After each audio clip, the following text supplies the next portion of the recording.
Bonjour à tous et bienvenue dans la première partie du bilan cinéma de l'année 2017. Dans cette vidéo, je vais parler des 10 films que je considère comme les 10 plus mauvais parmi les 47 films que j'ai pu voir cette année. Ce qui signifie qu'il y a des films considérés comme mauvais par beaucoup et que je n'ai pas vus. Vous ne verrez donc pas dans ce flop des films comme Transformers The Last Knight parce que je n'arrive vraiment pas avec la saga Transformers. Vraiment, je n'aime pas cette saga et même en ayant pris du recul. Donc Transformers, pas vu. Pas de 50 nuances plus sombres non plus dans ce flop parce que si je veux mater du porno, je ne vais pas au cinéma. Après, je suis sûr que les acteurs de ce film ne sont pas des manches, mais cette saga est tellement en train de leur coller une étiquette d'acteurs de 50 nuances, c'est vraiment triste pour eux. Vous ne verrez pas non plus dans ce flop le film à bras ouverts, car déjà que je ne suis pas fan des comédies françaises, ça ne m'amusera pas de regarder un film décrié par tous juste pour le plaisir de taper sur le cinéma français. Donc on ne parlera pas non plus de films comme Les Nouvelles Aventures de Cendrillon, de Bad Buzz ou encore d'Épouse-moi mon pote. Alors je vais m'arrêter là pour les films que je n'ai pas vus, même si je pourrais parler rapidement de pourquoi je n'ai pas vu ces films-là non plus, mais je vous propose de rentrer dans le vif du sujet avec les 10 films que je considère comme les 10 plus mauvais de 2017. Numéro 10. La Grande Muraille. Alors pour le coup, c'est pas tant parce que c'est un mauvais film, mais c'est plus une déception. J'aime le cinéma asiatique pour ses différences avec le cinéma hollywoodien. Et ben ce film, c'est un film hollywoodien made in Asia. Tout dans ce film a déjà été vu dans des tas d'autres films. Mais même s'il y a des fonds verts visibles à plusieurs reprises et des effets spéciaux qui laissent vraiment à désirer, il y avait aussi un super casting et de très beaux costumes, ainsi que quelques idées de mise en scène. Mais voilà, La Grande Muraille, c'était une petite déception, mais je pourrais facilement lui redonner sa chance. Numéro 9. Triple X Reactivated. C'est le premier film que j'ai vu au cinéma cette année et c'était pas vraiment ça. Alors oui, le film est plutôt cool, mais le film souffre d'un énorme problème de scénario. Le scénario cherche à être inutilement complexe pour un film entièrement basé sur l'action, et ça finit par jouer contre lui. Du coup, l'histoire part dans tous les sens et est remplie de fils blancs que même un néophyte pourrait voir, en particulier les deux Deus Ex Machina du film. C'est dommage car malgré ça le casting est cool, il y a des bonnes punchlines et des scènes d'action vraiment sympas. Mais désolé, cette année on a eu des films d'action au scénario mieux conçu ou juste tout simplement mieux fait. Numéro 8.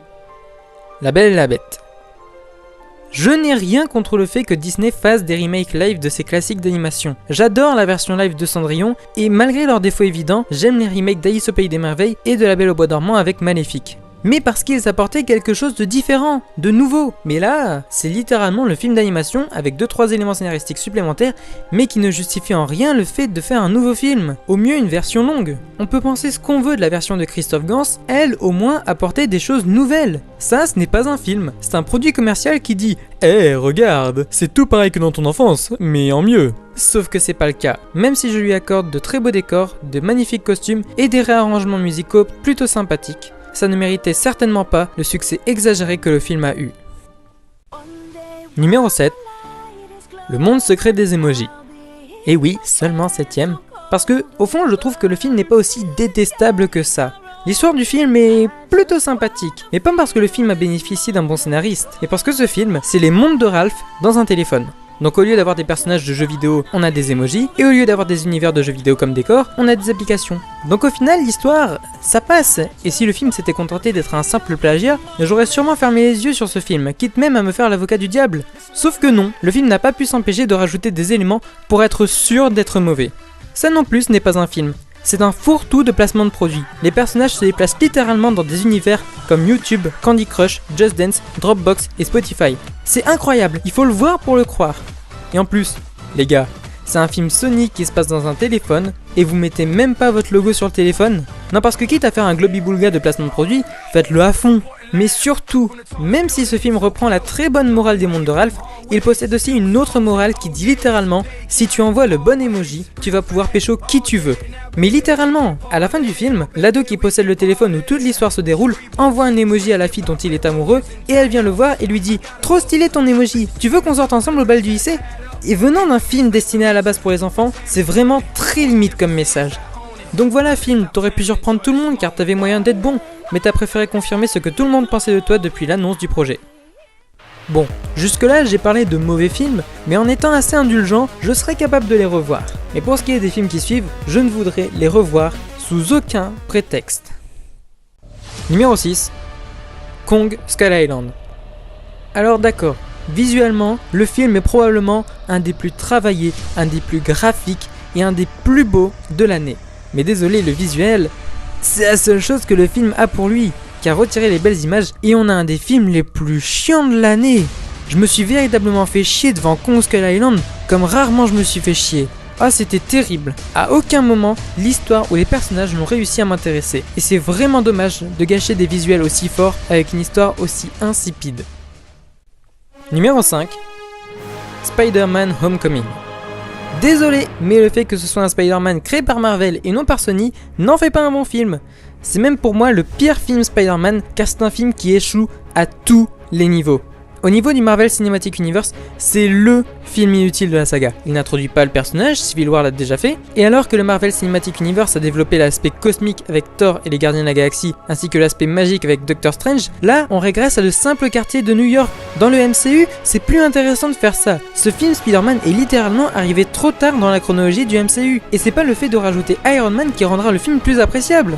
Au niveau de l'anthologie Spider-Man, il apporte une version tête à claque du personnage que j'ai particulièrement trouvé détestable. Et des 3 versions que l'on connaît depuis le début des années 2000, c'est non seulement la version la moins ambitieuse, ne profitant pas du côté iconique du personnage pour créer des scènes de voltige impressionnantes, exploitant à peine les pouvoirs du personnage car son costume est littéralement une version collante de l'armure d'Iron Man, il ne connaît aucune difficulté. Mort de l'oncle Ben ? On zappe. Problème d'argent et de travail ? On zappe. Difficulté à posséder une double identité ? On zappe.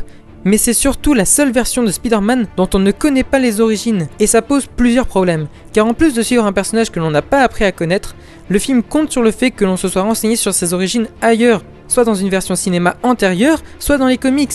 Et à partir du moment où l'on doit se renseigner ailleurs sur un élément du film aussi central que son protagoniste, c'est que le film ne fait pas son boulot.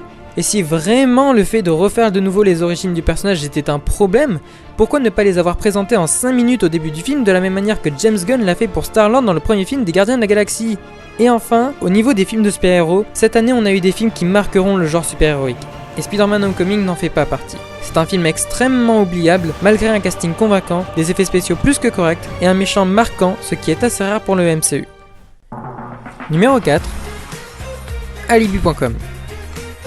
Comme je l'ai dit dans l'introduction, les comédies françaises et moi, c'est loin d'être une grande histoire d'amour. Mais on m'a conseillé ce film, alors je lui ai laissé une chance. Eh bien non. C'est pas ce film qui me fera voir les comédies françaises différemment. Pourtant le film commençait plutôt bien, avec un concept neuf et bien à lui, et puis dès que l'intrigue se lance, le film devient exactement le genre de comédie française que je déteste, avec une histoire de famille basée sur des quiproquos de merde qu'on a déjà vu dans 4 milliards d'autres films auparavant. Vraiment, je ne vois pas ce qu'il y a de drôle là-dedans. Je dis pas, il y a des gags que j'ai trouvé drôles, comme la référence à Assassin's Creed, mais parce que ce gag n'est pas lié directement à l'intrigue principale. Si vous aimez les comédies françaises, vous avez sûrement apprécié ce film, mais moi vraiment, je ne peux pas avec ce genre de scénario. Numéro 3. Dragon Inside Me. Celui-là, il y a sûrement peu de chances que vous l'ayez vu car il s'agit d'un film fantastique russe. Mais honnêtement, le film commençait lui aussi plutôt bien. On avait de jolis décors, de beaux costumes, les acteurs avaient l'air de bien s'en sortir. Bref, ça démarrait de manière plutôt prometteuse, puis au bout de 10 minutes, le dragon arrive et le film s'arrête. Non, je ne rigole pas, le film s'arrête au moment où le dragon, l'élément principal du film au point qu'il fasse partie du titre du film, apparaît et le film s'arrête. Car le reste du film, c'est 1h30 où un mec pleurnichard et une fille insupportable tentent de cohabiter sur une île et c'est tout. Ah si, et de temps en temps, il y a le dragon qui apparaît, mais chacune de ces interventions est filmée au ralenti. Tu voulais un film fantastique ? Eh bien voilà, Twilight sans l'action. Une romance ratée sans aucune alchimie et sans aucun effort pour garder l'attention du spectateur. Car même Twilight possède des scènes d'action et des personnages secondaires assez intéressants pour créer de l'intérêt à les visionner. Le visionnage de ce film a été vraiment éprouvant et vous l'aurez compris, je ne vous le conseille pas du tout. Numéro 2. Underworld Blood Wars. Le premier film Underworld était cool, pas un chef-d'œuvre, mais un film sympa avec un univers intéressant. Et sa suite directe, Underworld Evolution, bien que remplie de problèmes, était correcte, en étant un peu indulgent. Mais depuis le 3, c'est devenu une catastrophe. Et avec ce film, c'est pire car on a vraiment l'impression qu'il se passe des choses dans le film, mais que l'univers et son histoire avec un grand H ne progressent pas. T'as l'impression que personne dans le casting n'y croit. Kate Beckinsale fait juste la badass, mais à aucun moment elle n'est juste dans son jeu d'acteur. Le grand méchant de l'histoire meurt de manière ridiculement gore que l'on croirait voir une fatality de Mortal Kombat. Et puis il y a des aberrations scénaristiques qui m'ont littéralement donné envie de hurler devant le film. Je vais vous donner 2 exemples, vous allez comprendre. Tout d'abord, il y a ce personnage qui a la capacité de se téléporter de manière un peu fantomatique. Et bien à un moment, lors d'une bataille entre vampires et lycans,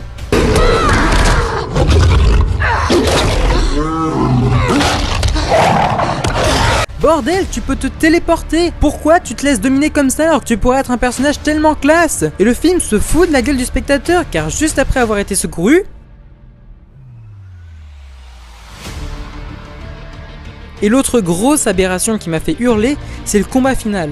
Je rappelle qu'il implique d'un côté des vampires et de l'autre côté des loups-garous. Bien voici 5 secondes du combat final.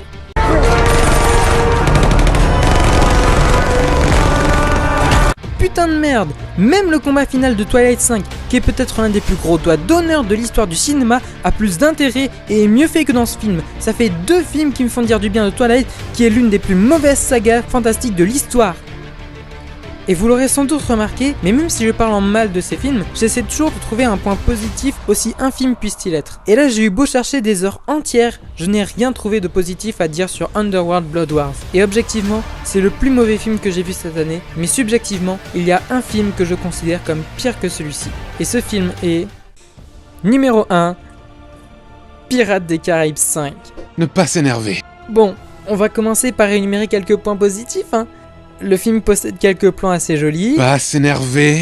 L'effet de rajeunissement numérique sur Johnny Depp est plutôt réussi. Pas s'énerver.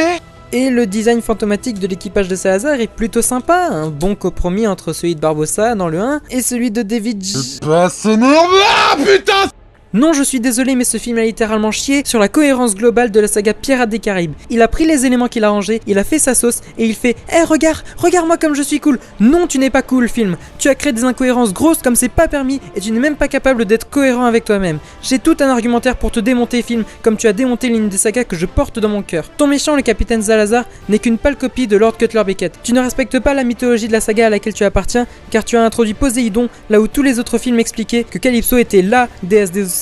Et en parlant de Poséidon, son trident soi-disant introuvable est retrouvé en l'espace de 3 jours maximum. Tes nouveaux personnages sont ratés. Henry est une coquille vide et Karina, ton personnage de femme forte, est un cliché ambulant incohérent avec la saga car les autres films montraient des personnages féminins pirates et personne ne criait à la sorcière parce qu'elle ne restait pas à la maison uniquement pour être fécondée. Tu n'as pas non plus respecté les anciens personnages. Tu crées une histoire père-fille entre Barbossa et Karina, mais tu l'expédies aussi vite que tu as introduit l'idée et tu fais mourir Barbossa de manière parfaitement honteuse. Jack Sparrow est passé d'un pirate rusé et manipulateur ayant toujours un coup d'avance à un poivre beauf qui ne sert à rien à part donner des conseils de drague. Et enfin, tu as doublement ruiné la fin de Pirates des Caraïbes 3, fin que je considère comme parfaite. D'abord pour offrir un happy ending tout beau tout rose à Will et Elizabeth qui ne sont là que pour le fanservice, mais aussi parce que vous êtes tellement incapable de créer un bon méchant depuis le départ de Gore Verbinski que tu as teasé le retour de David Jones pour un 6ème film, ce qui n'est ni cohérent avec la saga, ni cohérent avec toi-même. Tu es littéralement le cercueil de la saga Pirates des Caraïbes. Tu es un film de merde et même ça, c'est trop gentil pour décrire à quel point tu es honteux. Vous pensez ce que vous voulez de Pirates des Caraïbes 4, qu'il est nul, voire qu'il est très mauvais, mais lui au moins faisait son truc dans son coin sans entacher la cohérence de la saga. Mais La Vengeance de Salazar est un film honteux et mérite largement d'être le pire film de 2017. Et ben voilà une bonne chose faite. C'était le flop 10 de l'année 2017. N'hésitez pas à me dire ce que vous considérez comme les 10 plus mauvais films de l'année dans les commentaires. La deuxième partie du bilan portera sur les 20 films que j'ai préférés et la troisième partie sur le reste des films que j'ai vus durant l'année. Vous avez les liens dans le générique de fin pour y accéder, et si vous me quittez maintenant, je vous invite tout de même à laisser un pouce en l'air, à vous abonner et à partager la vidéo. Et en attendant, n'oubliez pas de mater des films, et moi je vous dis à la prochaine pour de nouvelles vidéos. Ciao!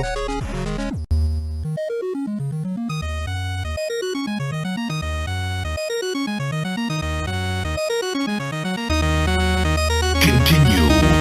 10, 9, 8, 7,